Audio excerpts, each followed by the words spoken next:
Hello everyone, আপনারা মাত্র দুটি উপকরণ দিয়ে বানিয়ে ফেলতে পারেন একটি শৈশবের আইসক্রিম। তো চলুন শুরু করা যাক। আমি এখানে দুইটি ওয়ান টাইম কাপ নিয়েছি, ধুয়ে নিয়েছি। এবার দুটোর মধ্যে পানি দিব।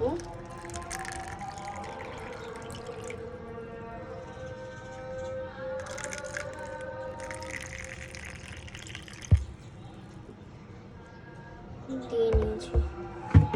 এখন এই পানিগুলোর মধ্যে ফার্স্টে আমরা দুধের গুঁড়ি দিব। হ্যাঁ, মাত্র দুটি উপকরণ, বেশি উপকরণ দরকার নেই।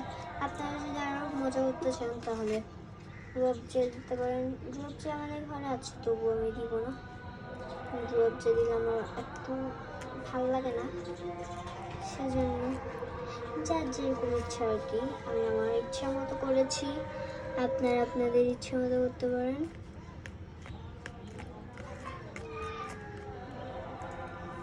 আমি দুধের গুঁড়ি দিয়ে নিলাম, আরেকটার মধ্যে এখন দুধের গুঁড়ি দিব।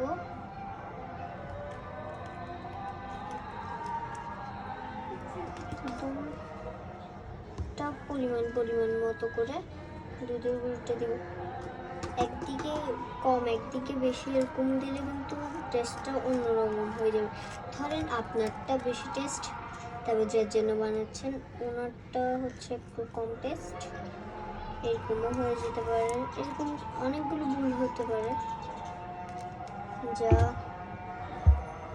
ভাবা যায় না আর কি, না ভাবাতেই হয়ে যায়। সো আমরা মিক্স করে নিচ্ছি। তো আজকের ভিডিওটা কিন্তু ফ্রাইডের ভিডিওটা আজকে আমি আপলোড করে দিব। তো এগুলো রাখলাম। এখন হচ্ছে আমরা দিব দেশীয় কনডেন্স মিল্ক।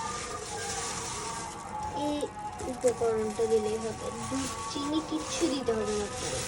এই কনডেন্স মিল্কই আপনাদের জন্য ভালো হবে।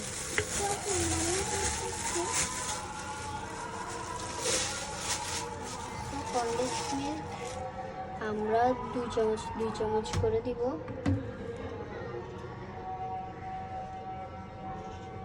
তো আমি নিচ্ছি কনডেন্স মিল্ক।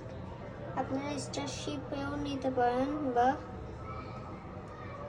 আরেকটা আছে সেটাও নিতে পারেন।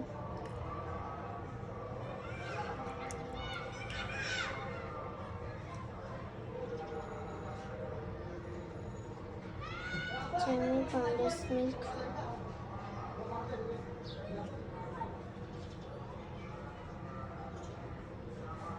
আমরা 3 চামচ দিচ্ছি। আপনারা আপনাদের ইচ্ছা মতো দিতে পারেন।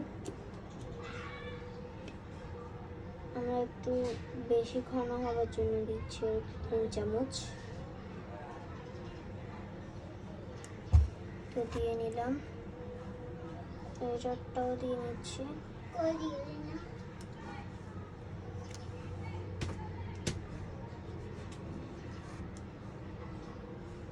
সেটা বাড়ি দিচ্ছি, তবু হচ্ছে না। আছে কিন্তু এটা একটু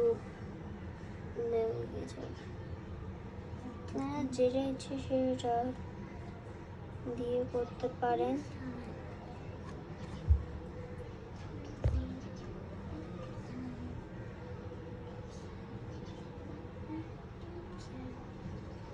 এই যে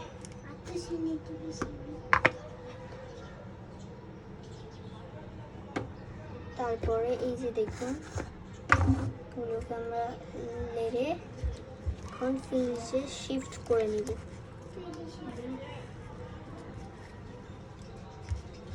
ফ্রিজে রেখে দেব। তারপরে আমরা যতক্ষণে পারেন ততক্ষণে নিতে পারেন। এটা আপনারা চাইলে 4 ঘন্টা পর, 3 ঘন্টা পর, 2 ঘন্টা পর নিতে পারেন। কিন্তু আমরা ভালো করে মিক্সিং হওয়ার জন্য হচ্ছে দিয়ে দেখো, আমরা ফ্রিজে রাখার সময় আসছি। তো আমরা এখানে রেখে দিয়েছি। এটা হওয়ার পর আমরা 5 ঘন্টা পর নিব, তারপর এটার রেজাল্ট দেখব।